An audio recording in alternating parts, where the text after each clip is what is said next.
Okay, so in this video I'm gonna show you one of the best builds for Elden Ring DLC that allows you to beat the game easily without being good at it. I've tried it on many bosses. I've beat the final boss, I've beat Mesmer with it. So this is, as you can see, this will be the build.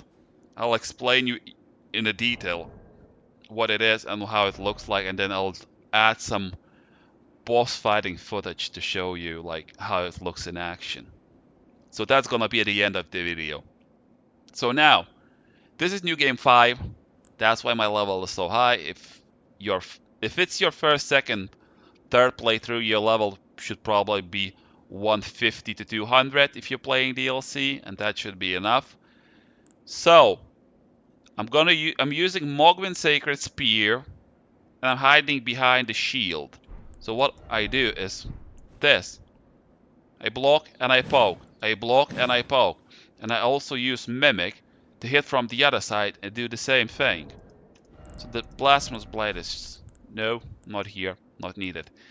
And then any seal to cast Golden Vow. Then I have Bull Goat Armor, Fingerprint Stone Shield.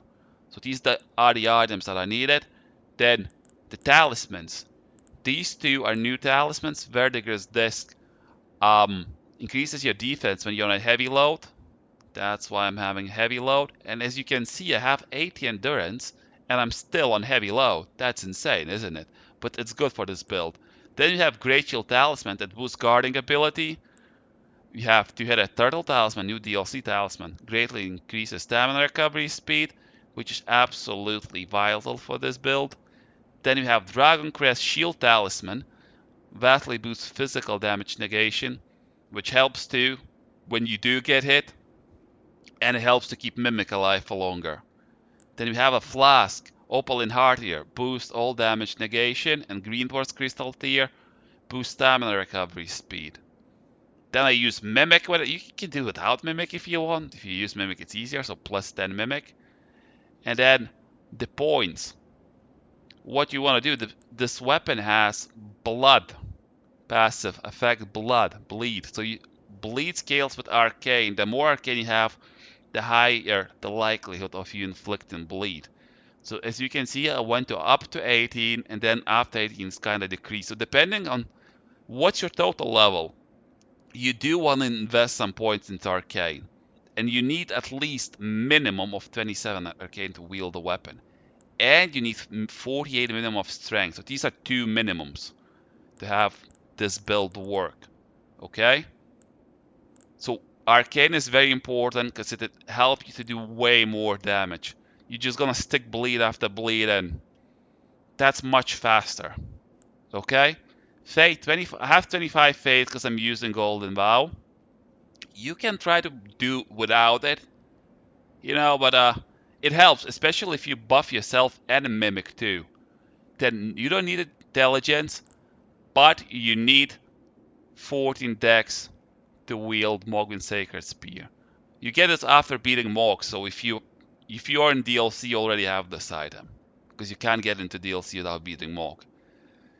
Then Strength, minimum 48 to wield a shield, but the higher the better, because as you can see, this weapon scales with Arcane and Strength primarily, C scaling, and only D in Dex. Dex, get bare minimum, and then don't worry about it. And the strength at least 48 to wield the shield.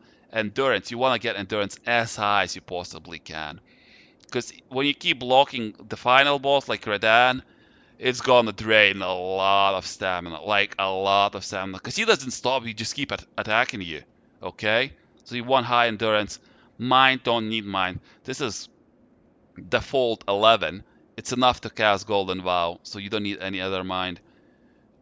Don't invest points into mind. And vigor, you need a lot of health, especially in the DLC, because most boss can like two-shot you, in some cases one-shot you, so the more vigor you have, the better.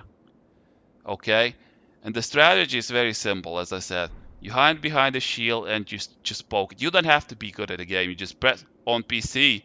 You press the second mouse button, okay, to guard, And then the first mouse button, like left click, poke. That's it. While poking, you're absorbing pretty much all the damage, especially with Great Shield Talisman. Okay? And this makes sure that you have recovery speed of stamina good. This one boosts stamina recovery speed too. So sometimes you might have to take a few steps back to recover the stamina, and you just keep hiding behind the shield and poking. This is absolutely insane how effective this build is. It's like new player friendly. You don't have to be good at this. Okay, so I'm gonna show you some footage of me using this build, and you'll see how effective it is. We're gonna poke her now. We're gonna poke her real good. Look at that.